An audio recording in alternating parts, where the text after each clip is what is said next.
May nangutang sa'yo, hindi nagbayad, tinakbuhan ka. Pwedeng hindi mo na makita ito. Pero po pwedeng yung inutang sa'yo, in whatever forms possible, po pwedeng ibalik ng Diyos sa'yo. Pwede kang inargabyado ang isa sa pamilya mo. May pinatay sa inyo, hindi ka makaganti. Kasi mayaman o walang pagkakakilanlan. Pero kilala ng Diyos yun. Alam ng Diyos kung sino nag-argabyado sa... Anong ng Diyos kung sino pumatay sa mahal mo. At may kapangyarihan siyang ipaghiganti ka sa taong ito. Surang-sura ka na. Sa mister mo, sa miss mo, napaka-irresponsable, pasakit ulo, dinudurog ng anak mo ang puso mo, napaka-selfish ng kapatid mo, lahat na ng pagtitiis ginawa mo, para hanggang doon na lamang talaga ang taong ito. Pero hindi sa Diyos. O pwede pa niyang baguhin ang taong ito, o pwede kanyang baguhin. So much so, na mapagtiyasan mo pa ang mga taong ito.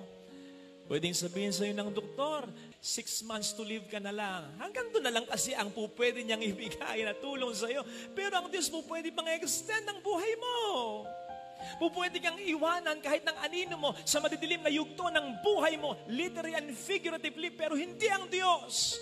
I will be always with you until the end of time. Through the valley of darkness, I will be with you, says the Lord. Ang sabi natin lagi, habang may buhay, may pag-asa. So, ibig sabihin ba nun, pagpatay na, wala nang pag-asa? Kung sa sarili natin at sa iba lang tayo aasa, kaya nga habang may buhay, may pag-asa. So, pagpatay na, wala na. Pero pag ang Diyos ang pinag-uusapan ng ating relasyon sa Kanya, ang ating buong tiwala sa Kanya, kahit kamatayan, pwedeng magsimula ng buhay na walang hanggan.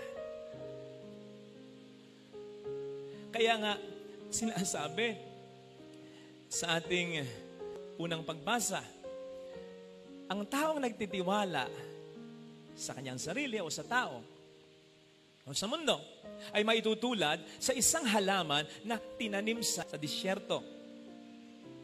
Sa lupang tiga, tutubo pa rin naman at tutubo kahit paano ang halaman na yan, pero mamamatay din yan. Kung tumubo man, hindi mamumunga. Kung mamunga man, hindi sagana. Bakit? Limitado ang sustansya. Yaan ang taong nagtitiwala sa tao, sa mundo. Pero yung taong nagtitiwala sa Diyos, matutulad sa isang halaman, sa isang puno na nakatanim sa gilid ng batisan.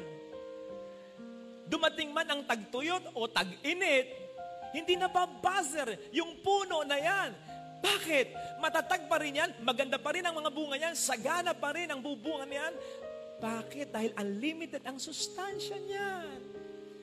Kaya nga kapag buong-buo ang pagtitiwala natin sa Diyos, laging may sagot sa anumang tanong, laging may lusot sa anumang gusot, laging may bagong pagkakataon kahit in the face of any hopeless situation, sapagkat hindi nauubusan ng solusyon at paraan ng Panginoon.